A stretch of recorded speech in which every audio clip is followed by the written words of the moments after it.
Bismillahirrahmanirrahim. Assalamualaikum warahmatullahi wabarakatuh. Waalaikumsalam warahmatullahi wabarakatuh. Perkenalkan, saya Pipit Garni Septiani, CGP Angkatan 6 Kota Cirebon. Bersama ini saya dengan Bapak Kepala Sekolah SDN Kelandakan 1, Bapak Apip Arifin MPD. Bagaimana Pak kabarnya? Alhamdulillah baik dan sehat selalu insya Allah. Mohon izin saya akan melakukan wawancara terkait pengalaman Bapak sebagai kepala sekolah dalam pengambilan keputusan pada permasalahan yang ada di sekolah. Mangga silakan. Begini Pak, selama Bapak menjabat sebagai kepala sekolah, adakah suatu masalah yang dihadapi sebagai seorang pemimpin di mana masalah itu menimbulkan dilema dalam menyelesaikannya? Jika ada, bolehkah Bapak menceritakan kepada saya serta bagaimana cara menyelesaikan masalah tersebut? Baik Ibu, terima kasih. Tentunya selama saya ditugaskan sebagai kepala sekolah, banyak sekali masalah-masalah yang terjadi di sekolah yang saya pimpin, dan masalah itu kompleks, baik terkait dengan pendidik dan tenaga pendidikan, masalah terkait dengan peserta didik, masalah yang terjadi terkait dengan melibatkan orang tua, masyarakat, lingkungan sekolah, lingkungan masyarakat, bahkan sering saya alami itu masalah terkait dengan kebijakan birokrasi. Nah, sebagai salah satu contoh masalah yang pernah terjadi, kemudian saya pernah menangani dan mengambil keputusan, yaitu salah satu contohnya itu pernah terjadi masalah yang terjadi pada anak didik. Tepatnya masalah ini terjadi di akhir bulan Oktober tahun 2022 kemarin, yang melibatkan dua peserta didik, laki-laki dan perempuan, di mana mereka itu secara pribadi sering berkomunikasi secara intens di media sosial berupa aplikasi WhatsApp. Mereka memiliki hubungan yang selayaknya anak-anak dewasa.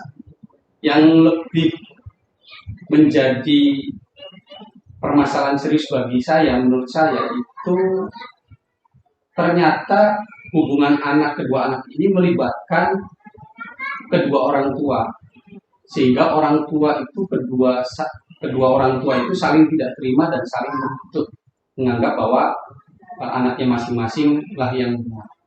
Kami mencoba saat itu langsung menangani masalahnya dengan rencana beberapa observasi, kemudian identifikasi, serta melakukan tindakan-tindakan dan pertemuan dengan berbagai pihak. Begitu yang pernah saya alami.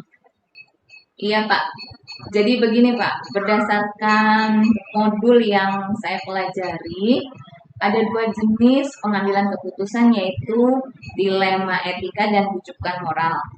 Dilema etika adalah situasi dalam pengambilan keputusan di mana ada nilai kebajikan universal yang sama-sama benar namun saling bertentangan atau benar lawan benar. Sedangkan bujukan moral itu adalah pengambilan keputusan antara benar atau salah. Nah, menurut Bapak, bagaimana Bapak dapat mengidentifikasi kasus-kasus yang muncul? Apakah merupakan dilema etika atau bujukan moral? Baik, Ibu, terima kasih. Jika dilihat dari definisi yang tadi disampaikan, meskipun saya baru mendengar apa itu dilema etika, apa itu bujukan moral, menurut pendapat saya bahwa masalah yang baru saja saya sampaikan, salah satu contohnya itu, menurut saya itu termasuk ke dalam kasus atau masalah dilema etika. Kenapa demikian? Karena dari kedua belah pihak, dalam hal ini orang tua siswa A dan siswa B itu merasa saling menyampaikan alasan kebenarannya, dan saya menganggap bahwa memang kedua-duanya memang mempertahankan gagasan dan pembelaannya yang benar, sehingga dalam penanganannya yang pernah saya alami, pengambilan keputusan yang saya lakukan dengan beberapa langkah-langkah yang saya lakukan itu, menurut saya ini betul-betul termasuk ke dalam masalah yang sangat dilema dan harus berhati-hati mengambil keputusan. Di satu sisi menuntut untuk segera diselesaikan, bahkan sampai ke ranah hukum.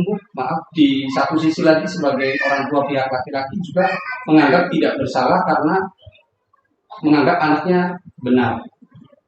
Begitu Bu, menurut saya di pemahaman saya terkait dengan dilema etika dan rujukan moral. Jika dilihat dari sudut pandang benar melawan benar dan benar melawan salah, itu menurut saya kasus yang ini khususnya saya berpendapat bahwa ini termasuk ke dalam dilema etika. Selama ini bagaimana Bapak dapat menjalankan pengambilan keputusan di sekolah Bapak, terutama untuk kasus-kasus di mana ada dua kepentingan yang sama-sama benar atau sama-sama mengandung nilai kebajikan? Untuk pengambilan keputusan yang biasa saya lakukan dalam menangani kasus dilema etika khususnya, tentunya saya mengambil beberapa pertimbangan. Di antaranya yang pertama, sejauh mana masalah itu segera cepat diselesaikan. Itu pertimbangan yang pertama. Kemudian seberapa urgen atau penting masalah itu segera diputuskan oleh saya sebagai kepala sekolah.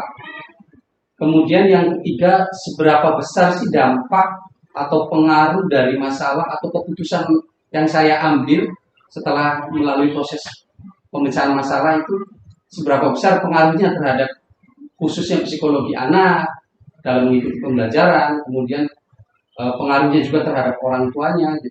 Kemudian pertimbangan lain seperti bagaimana dampak daripada lingkungan, terus kecepatan dan kesegaraan menyelesaikan masalah, kemudian kebaikan atau kemaslahatan bagi semua pihak.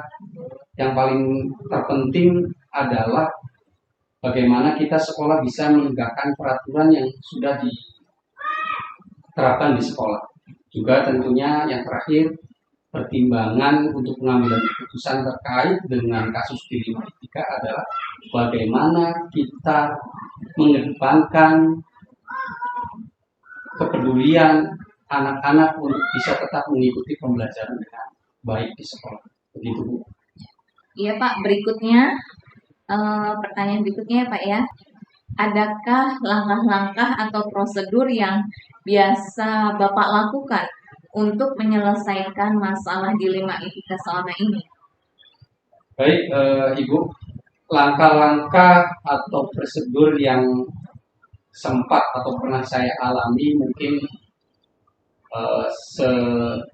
sepemahaman dan sepengetahuan saya itu, saya selalu menangani masalah dan menyelesaikannya melalui beberapa tahap. Yang pertama, saya mengetahui dulu masalah itu. Kadang muncul dari laporan atau muncul dengan sendirinya. Kemudian mengenal masalah itu apakah memang termasuk yang segera harus cepat diselesaikan, itu yang pertama. Kemudian menentukan bahwa masalah itu termasuk dilema etika atau rujukan moral, atau sekedar masalah-masalah yang biasa. Selanjutnya yang kedua, langkah yang kedua yaitu mengidentifikasi masalah dengan mencari sumber masalahnya, menemukan akar masalahnya. Selanjutnya yang ketiga, tahapan atau langkah yang ketiga, saya coba berkoordinasi dan berkomunikasi dengan pihak-pihak tertentu yang terlibat. Misalkan dalam hal kasus yang tadi saya sampaikan itu, coba saya berkoordinasi dan berkomunikasi dengan guru yang ada, misalkan guru kelas 5-nya, guru kelas 6-nya, kemudian teman-temannya atau saksi-saksi yang terlibat di dalamnya gitu. Kemudian berkoordinasi dan komunikasi dengan orang tuanya tentunya. Selanjutnya, langkah selanjutnya, langkah yang keempat yang biasa saya lakukan itu mengumpulkan informasi dari berbagai sumber atau pihak-pihak yang terlibat. Seperti informasi dari temannya seperti apa, informasi dari guru kelasnya seperti apa, informasi dari masing-masing kedua orang tuanya seperti apa. Selanjutnya saya mencoba langkah selanjutnya itu dengan melakukan beberapa pertemuan berupa pemanggilan atau diskusi dengan orang tuanya, kemudian dengan anaknya, tentunya dihadirkan juga wali kelasnya agar informasinya lengkap dan akurat, juga pihak-pihak lain. Selanjutnya mengadakan atau memberikan pemahaman atau pandangan kepada orang tua, kepada anak, bahwa kepedulian kita terhadap pentingnya belajar di sekolah bagi anak-anak itu harus tetap dikedepankan, terutama psikologi anak. Gitu. Selanjutnya kami coba dalam diskusi dan pertemuan itu mencoba membuat kesepakatan dengan orang tua, meskipun saat itu, mohon maaf, saat itu orang tua yang satu dan orang tua yang lain itu dipertemukan tidak dalam satu waktu.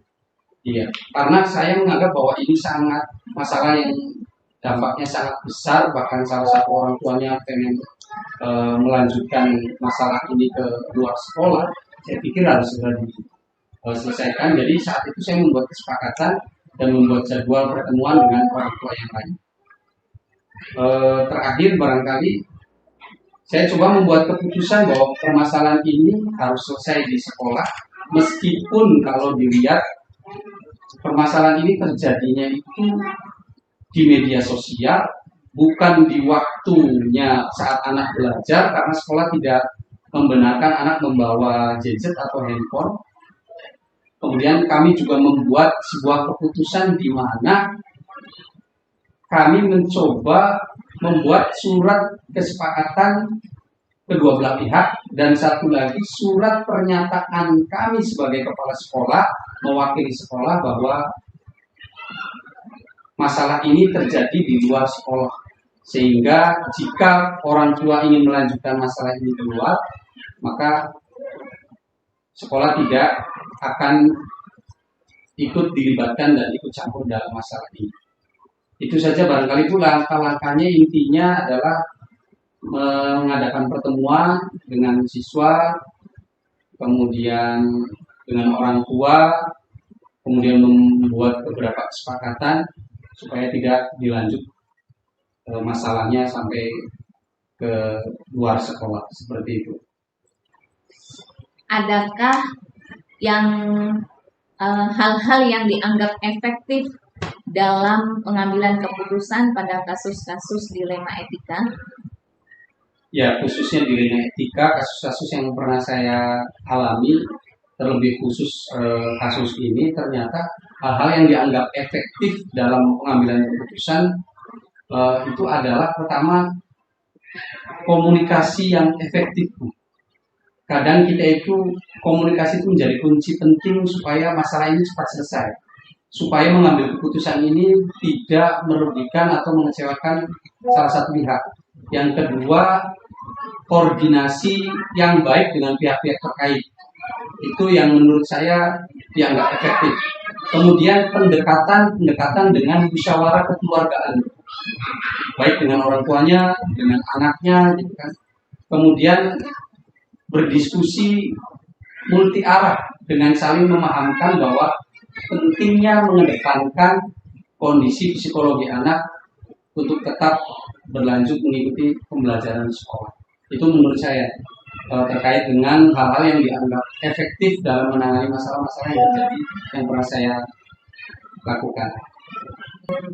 Hal-hal apa saja yang selama ini merupakan tantangan dalam pengambilan keputusan pada kasus-kasus dilema etika? Baik, Bu. Hal-hal yang menjadi tantangan dalam mengambil keputusan untuk menangani kasus khususnya dilema etika itu diantaranya adalah yang pertama, kadang kita terbentur dengan ingin mengambil keputusan pada masalah ini. Itu yang pertama itu perbedaan karakter atau egoisme individu yang terlibat. Kenapa? Karena di satu sisi jika melibatkan dua pihak itu harus betul-betul dua pihak itu saling mengerti. Jika salah satunya karakternya lebih keras atau bahkan egois pengen menang sendiri, nah disinilah keputusan yang saya ambil kadang menjadi tidak tidak berakhir dengan baik begitu. Terus kemudian selanjutnya ketidakterbukaan pihak-pihak yang terlibat atau ada hal-hal yang ditutupi sehingga informasi yang perlu kami dapat untuk menyelesaikan masalah itu terhambat begitu. Jadi perlunya keterbukaan atau kejujuran dari beberapa pihak, terutama pihak-pihak yang terlibat dalam kasus tersebut. Kemudian selanjutnya tantangan dalam menyelesaikan masalah atau mengambil keputusan itu adanya perasaan yang merasa paling benar gitu. Merasa paling benar gitu. Dari berbagai pihak, menurut orang tuanya anaknya yang benar, menurut orang tuanya laginya anaknya yang benar, sehingga dari kedua pihak ini menuntut saling benar sehingga kami terhambat atau mendapat tantangan untuk mengambil keputusan mana yang sebaiknya kami ambil. Kemudian ketidaksinkronan informasi antara informasi dari sumber satu ke sumber yang lainnya. Itu yang menjadi tantangan bagi kami untuk menghambat menjadi sebuah keputusan yang adil katakanlah gitu ya. Yang terakhir barangkali tantangannya itu berkaitan dengan kasus ini, perkembangan teknologi dan pergaulan khususnya di anak-anak inilah yang menjadi tantangan tersendiri bagi kami untuk mengambil keputusan terutama dalam kasus dilema etika. Seperti itu. Ya. Berikutnya Pak, apakah Bapak memiliki sebuah aturan atau jadwal dalam menyelesaikan sebuah kasus dilema? Apakah Bapak itu langsung menyelesaikan di tempat atau membuat jadwal secara khusus dalam menyelesaikan kasus-kasus tersebut, Pak? Baik, Bu. Untuk jadwal menyelesaikan masalah dilema etika yang pernah saya alami dikhususkan pada kasus yang tadi saya ceritakan di pertanyaan pertama, betul saya tidak langsung menyelesaikan saat itu juga, karena saat itu terjadi permasalahannya belum melibatkan orang tua. Jadi kami coba menelusuri dulu, mengidentifikasi, mengobservasi, menginvestigasi. Nah, baru kami mencoba diskusi dengan guru yang terkait, mendokumentasikannya ke dalam buku kasus yang terjadi di sekolah. Kemudian saya coba buatkan jadwal khusus untuk pertemuan dengan anak, pertemuan dengan wali kelas, jadwal pertemuan dengan orang tua ke-1 dan orang tua anak kedua. Kenapa saya ambil langkah demikian? Sempat ada permintaan daripada salah satu pihak orang tua yang menginginkan semua itu hadir. Tapi saat itu saya sangat dilema dan sangat takut karena salah satu dari orang tua karena memang merasa memiliki argumen atau kekuatan secara koneksi koneksi orang-orang yang terlibat di keluarganya itu. Saya khawatir terjadi sesuatu keributan yang besar di sekolah jika kami pertemukan dalam satu waktu. Makanya saya coba bertahap untuk menyelesaikan masalah ini sesuai dengan tahapan-tahapan atau jadwal yang saya buat. Begitu, Bu. Bentuknya mungkin jadwal yang dimaksud bentuknya mungkin bisa berupa lisan melalui telepon atau melalui pesan singkat. Dan kami juga buatkan jadwal di buku kasusnya itu dengan menulisnya di buku agenda dan mengirimkan surat kepada pihak-pihak terkait dalam hal ini adalah orang tua. adakah pihak-pihak atau seseorang atau faktor-faktor lain apa yang selama ini mempermudah atau membantu Bapak dalam pengambilan keputusan dalam kasus-kasus dilema etika? Ya, ada faktor-faktor atau pihak atau orang lain yang mempermudah dalam mengambil keputusan yang saya alami, dan menurut pendapat saya itu faktor yang pertama adalah rasa keberadilan. Artinya pengambilan keputusan ini kami coba buat agar sama-sama merasa tidak dirugikan satu sama lain. Yang kedua, faktor yang mempermudah kami untuk mengambil keputusan adalah rasa kebenaran atas kejadian yang sesungguhnya, disesuaikan dengan aturan yang terjadi di sekolah khususnya. Kemudian yang ketiga itu kepedulian. Dalam hal ini saya juga mencoba untuk betul-betul peduli betapa pentingnya perasaan atau psikologi anak dengan kasus ini supaya tidak mengganggu semangatnya dalam belajar baik di rumah maupun sekolah. Kemudian faktor lainnya atau orang yang terlibat untuk memudahkan pengambilan keputusan ini adalah saran, masukan, kemudian ide, gagasan dari guru-guru yang dimintai pendapatnya, atau guru-guru yang terlibat, bisa jadi dalam hal ini adalah wali kelas. Terakhir barangkali yang mempermudah adalah orang tua itu sendiri, di mana mengenyampingkan rasa egonya untuk selalu ingin benar dan menang sendiri. Jadi itu menurut pendapat saya beberapa faktor atau orang yang mempermudah dalam mengambil keputusan yang pernah saya coba lakukan.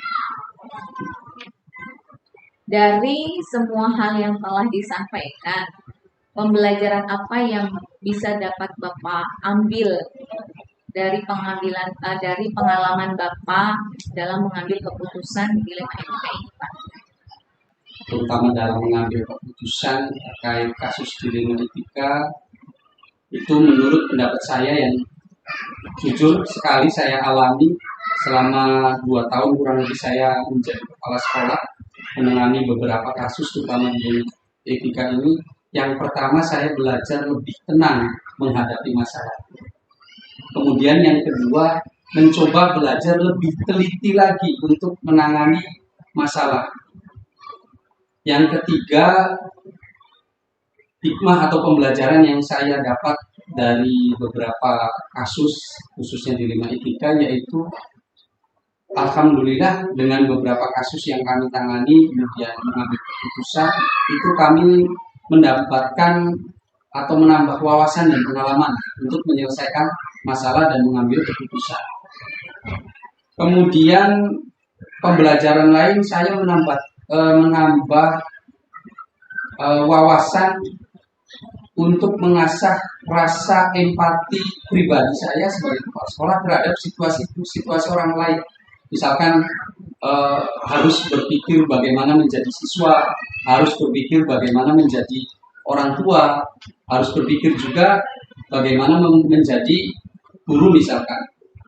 Selanjutnya, dengan menangani masalah dan mengambil keputusan terkait dilema etika ini, saya belajar mengenal dan bersilaturahmi dengan banyak pihak. Terakhir barangkali tentunya kami belajar bagaimana berkomunikasi dengan baik, berkoordinasi dengan baik, menjalin kerjasama dengan pihak-pihak lain agar masalah ini bisa diambil keputusannya dengan sebaik-baiknya. Terima kasih Bapak atas kesempatan dan kerjasamanya. Menarik sekali pengalaman Bapak tentang pengambilan keputusan ini. Mudah-mudahan saya dapat mengimplementasikan pengalaman yang sudah Bapak sampaikan tadi. Terima kasih. Wassalamualaikum warahmatullahi wabarakatuh. Waalaikumsalam warahmatullahi wabarakatuh.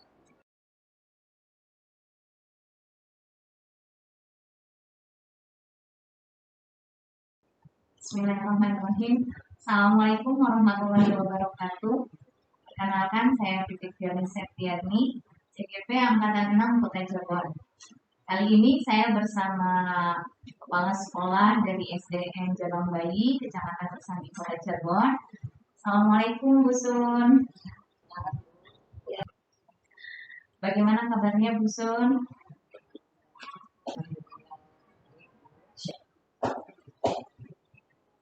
Mohon izin pada kesempatan ini saya akan melakukan wawancara terkait pengalaman Ibu sebagai kepala sekolah di SDN Jalan Bayi dalam pengambilan keputusan pada suatu permasalahan di sekolah Ibu. Lanjut langsung ke pertanyaan ya Bu. Selama Ibu menjabat sebagai kepala sekolah, adakah suatu masalah yang dihadapi sebagai seorang pemimpin di mana masalah itu menimbulkan dilema dalam menyelesaikannya? Jika ada nih Bu, bolehkah saya mendengar cerita dari Ibu tentang bagaimana cara menyelesaikan masalah tersebut? Ada Bu, mungkin dari beberapa masalah mungkin saya satu aja yang saya ambil ya, yaitu ketika ada seorang mapel yang kebetulan dia juga mengatur kelas ya, menjadi wali kelas, dia tidak mau lagi menjadi wali kelas. Itu permasalahannya. Kemudian kita juga dilema bagaimana nih, sedangkan untuk merekrut guru posisi sekolah kita harus sedikit, jadi tidak kita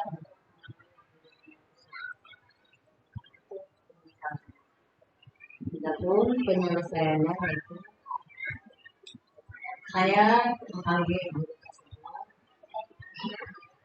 tersebut,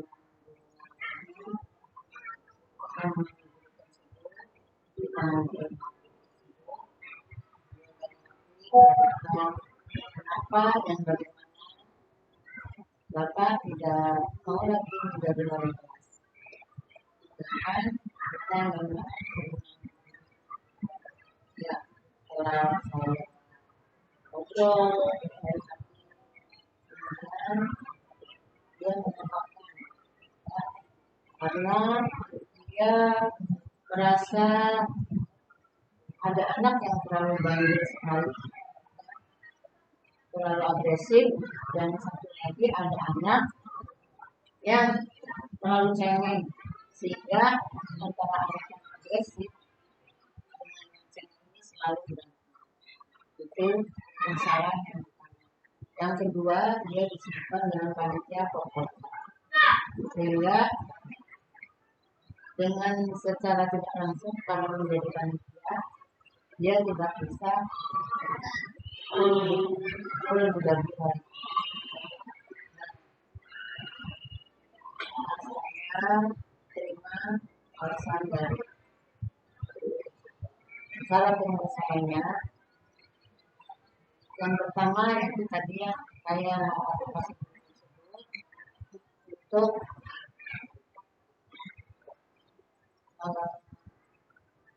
ngobrolnya adalah nanti, kemudian saya berikan saya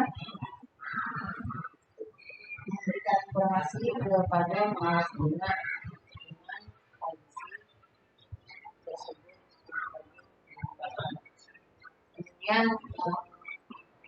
yang ketiga yaitu kami mengadakan diskusi yang rapat dengan dewan guru dengan adanya permasalahan tersebut.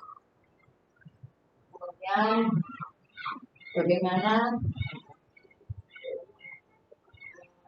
cari solusi atau penyelesaian dari hasil rapat dewan guru tersebut, mengambil keputusan ya, kita sepakat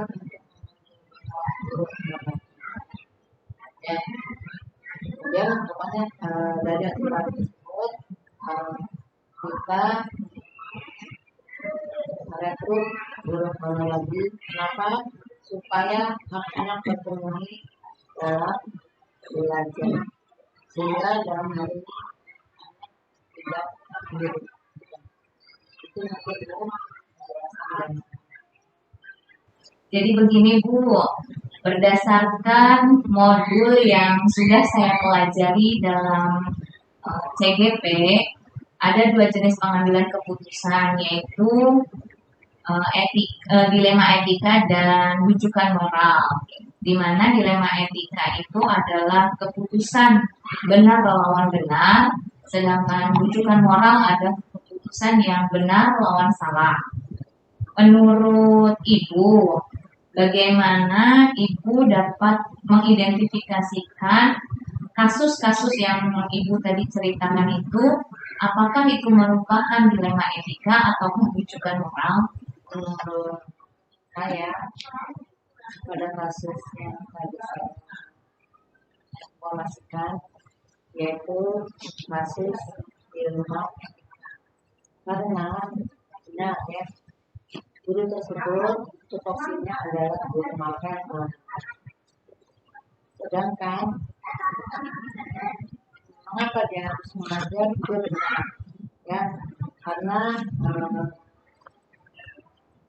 di situ tidak ada guru lagi. Jadi ketika guru magang mengajar guru sudah benar juga ya, itu menurut saya kasus yang pada saya sebut itu termasuk dilema etika, karena dia sebagai tupoksinya sebagai pengajar, dia juga menjadi kelas itu juga benar dia masih. Iya Ibu, terima kasih. Selama ini ya Bu, bagaimana Ibu menjalankan pengambilan keputusan di sekolah, terutama untuk kasus-kasus di mana ada kedua kepentingan yang sama-sama benar atau sama-sama mengandung nilai kebajikan. Biasanya saya memilih nilai kebajikan yang harus tinggi, misalnya nilai keadilan, nilai kebenaran, nilai kemanusiaan, kejujuran, dan sebenarnya masih banyak lagi ya. Mungkin itu dulu. Iya Ibu, terima kasih. Lanjut ya Bu pada pertanyaan berikutnya. Adakah langkah-langkah atau prosedur yang biasa Ibu lakukan untuk menyelesaikan masalah dilema etika selama ini, selama Ibu menjabat sebagai kepala sekolah di SDN Cabang Bayi? Biasanya kalau misalnya ada kasus-kasus seperti etika, langkah-langkah yang harus saya lakukan yang adalah yang pertama yaitu saya konfirmasi terlebih dahulu. Saya memanggil pihak saya dulu, misalnya pihak yang terkait dengan tersebut untuk mengkonfirmasikan kebenaran. Kemudian kami akan berdiskusi dengan bukan penjawab dulu. Kemudian saya akan mengambil keputusan, kemudian merefleksikan keputusan tersebut sehingga kita dapat. Ya baik Ibu. Berikutnya Ibu, mohon maaf, adakah hal-hal yang menurut Ibu itu dianggap lebih efektif dalam mengambil keputusan pada kasus-kasus dilema etika? Hal-hal yang dianggap efektif ya. Yang pertama kita harus mengkomunikasikan ya. Kemudian komunikasi yang baik antara sekolah sehingga dapat merangkul semua sekolah dan semua stakeholder ya yang terkait yang ada di sekolah. Dalam kasus-kasus yang sudah Ibu hadapi ya Bu, tentunya ada tantangan-tantangan yang membuat Ibu dalam mengambil keputusan. hal apa saja yang menurut Ibu itu menjadi tantangan dalam pengambilan keputusan yang sudah Ibu alami dalam kasus-kasus tersebut, Bu? Untuk tantangan dalam kasus etika itu, mungkin yang pertama yaitu siapa yang terlibat. Siapa yang terlibat ini bisa orang tua, bisa anak, bisa juga. Kemudian kita harus bisa mengumpulkan fakta, pengujian benar atau salah, kemudian kita harus melakukan resolusi, ya, baik dari adil, peraturan, dan kita harus peduli. Kemudian kita juga harus membuat keputusan dan merealisasikan keputusan itu dalam. Ya Ibu, terima kasih. Dari kasus yang sudah Ibu jelaskan tadi, apakah Ibu memiliki sebuah aturan atau jadwal tertentu dalam menyelesaikan sebuah kasus dilema etika? Apakah Ibu langsung menyelesaikan kasus tersebut di tempat atau dibuatkan jadwal secara khusus untuk bisa menyelesaikan kasusnya tersebut? Ya, kalau kasus dilema etika itu tidak terlalu melibatkan orang banyak, misalnya melibatkan anak atau orang tua, saya akan menyelesaikannya di tempat saat itu juga. Tapi ketika kasus tersebut melibatkan orang banyak, misalnya anak dalam sekolah atau beberapa anak, kita harus menjadwalkan, ya, kita harus bisa membuat prosedur menjadwalkan jika penyelesaian di tempat tidak terselesaikan, maka dibuatkan prosedur yang harus kita jadwalkan sesuai yang sudah ada di Baik Ibu, lanjut ya Bu. Adakah pihak lain atau seseorang atau bahkan mungkin faktor-faktor yang selama ini mempermudah atau membantu Ibu dalam mengambil keputusan dalam menghadapi kasus-kasus dilema etika? kasus dilema etika ini mungkin adalah faktor ya yang mempermudah membantu saya dalam menyelesaikan kasus ini, yaitu yang pertama satu yaitu faktor agama, karena kita semua yang ada di situ yaitu beragama, insya Allah ya dalam penyelesaian kasus ini faktor agama ini sangat kuat sehingga masalah kasus dilema etika ini tidak berkepanjangan. Kemudian adanya rasa tanggung jawab sebagai seorang sekolah, kemudian faktor yang lain itu masalah sosial, pekerjaan, kemudian keputusan juridis atau hukum, kemudian hak orang yang ada pada situasi kasus tersebut. Dari semua kasus yang sudah Ibu sampaikan tadi Bu sebelumnya, pembelajaran apa yang dapat Ibu petik dari pengalaman Ibu selama Ibu memimpin sekolah di Cabang Bayi ini dalam proses pengambilan keputusan? Dari awal ya